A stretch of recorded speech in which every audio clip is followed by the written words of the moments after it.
জাতীয় সংসদ বিলুপ্ত ঘোষণা করেছেন রাষ্ট্রপতি মোহাম্মদ শাহাবুদ্দিন। মঙ্গলবার বিকেলে রাষ্ট্রপতির প্রেস উইংয়ের পাঠানো এক বিজ্ঞপ্তিতে এ তথ্য জানানো হয়েছে।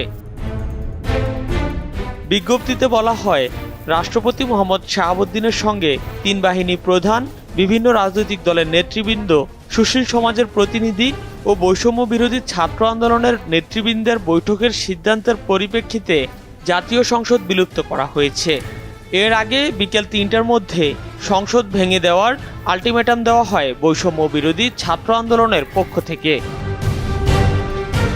উল্লেখ্য, সোমবার দুপুর ২:৩০টায় বঙ্গভবন থেকে একটি সামরিক হেলিকপ্টারে শেখ হাসিনা দেশ ছেড়ে চলে যান। এ সময় তার ছোট বোন শেখ রেহানা তার সঙ্গে ছিলেন। বার্তা সংস্থা এএফপির প্রতিবেদনে বলা হয়, শেখ হাসিনা ও তার ছোট বোন শেখ রেহানা নিরাপদ স্থানে চলে গেছেন।